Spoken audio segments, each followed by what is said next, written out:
qysh në fazën e planifikimit, në mënyrën se si është bërë planifikimi, si kanë filluar rrugët, do të ndërtimi rrugëve është nënshkruar kontrata pa projekt ekzekutiv, ka pasur edhe aneks kontrata të lidhura edhe në qeverin tash, ne si auditues nuk i referohemi qeveria Kurti apo qeveria Hoti apo Ministria e Infrastrukturës auditohet në baza vjetore. Po a keni ide ose a keni një përgjigje, sepse po mi pak pyetjes, çka duhet me bo Ministria e Infrastrukturës me menaxhu një kontratë rrugës, me ditë me menaxhu një kontratë rrugës, sepse çdo vit kemi probleme.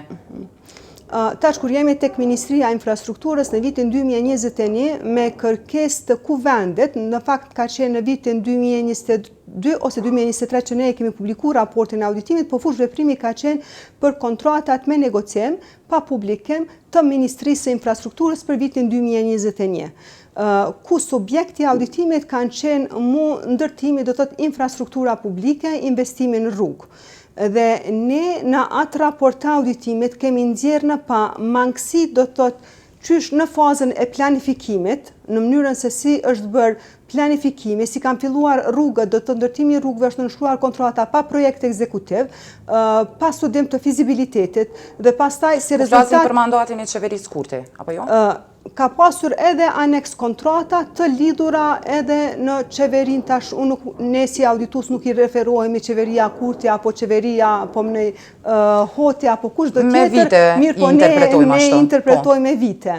Mirë po edhe në atë kohë ka pasur kontrata që janë lidhur, do të thotë aneks kontrata do të thotë nga Ministria e Infrastrukturës në vitin 2021 dhe kanë qenë subjekti auditimit.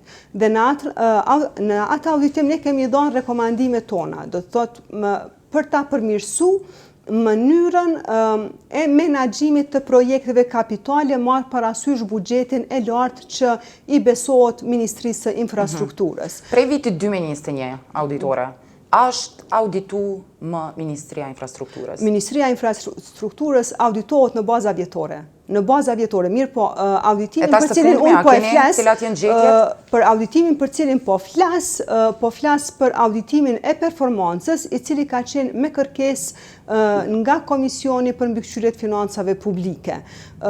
Zakonisht auditimin e performancës do të kryhen një herë dhe pastaj 2 apo 3 vite më pas vlerësohet zbatimi i rekomandimeve të auditimit, mirë po auditimi i rregullt vjetor i ministrive normal se raporti kryhet në baza vjetore dhe i njëjti publikohet. A keni pas auditim të kontratave të njëjta sikurse ato të vitit 2021, të cilat po i përmend? Të performancës.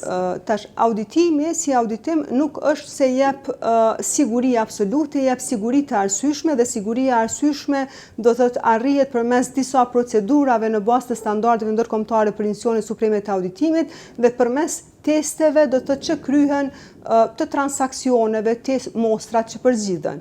Do të në bazë të mostrave. Mirë po, unë mund të them kështu që sa i përket procedurave me negocim apo aneks kontratave, ato janë subjekti auditimit në bazë të mostrave cilat i përcaktohen me planin auditues dhe normal që në rast se ka gjetje, tash unë po e them, unë e di po me që raporti për Ministrinë e Infrastrukturës ka gjetje sa i përket menaxhimit të investimeve kapitale, mirë po tash janë 870 gjetje audituese dhe nuk mund ta di specifikisht në Ministrinë e Infrastrukturës cili ka qenë problemi.